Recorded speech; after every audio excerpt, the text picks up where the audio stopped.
So hello mga ka-electrical, no, ito yung setup natin na 3 kilowatt. So pakita ko lang sa inyo yung ano, no, ito yung load ko. Ayan, 87 watts, no. So medyo maaraw kaya against the line. So 87 watts ang load ko. Isang electric pa niyan, then itong mga charger ko, no. Then so makita nyo dito, ito yung harvest ko, no? 400 watts, 416 watts. Okay. So yan yung tamang ano, harvest, no? Mas mataas yung harvest mo compare dun sa load mo, no? So paano ba nangyayari yun? So yung 87 watts nababawas na agad dito sa 400. So meron ka pang 300 something, no? 300 something na napupunta sa battery mo. Okay. So yung sobra na yon mapupunta sa battery, then yun ang pwede mong magamit sa gabi. Okay.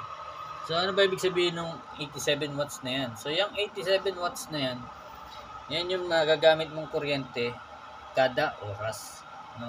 Yun ang computation sa mga wattage, no? Kaya kung meron kang 60 watts, so electric fan, kumukonsumo yan ng 60 watts per hour. Okay? So pag ginumpit mo yun sa 10, so maabot ng 60 times 10 is 600 watts sa 10 oras. Okay.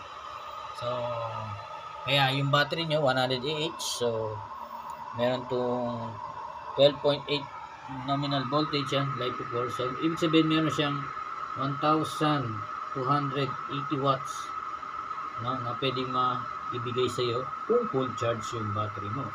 Pero siyempre hindi naman natin basta-basta na full charge yan. Siyempre hindi ginagamit din natin kahit umaga, no. So automatic meron yang mga 50%, no, na matitira sa gabi. So meron kang 600 watts. So depende sa iyo kung anong load ang gagamitin mo para umabot sa magdamag. Okay. So ayan ang solar setup natin, no. So meron tong wattage, no, harvest yan. Then yung volt, so wala. Then centigrade, yung temperature ng MPPT.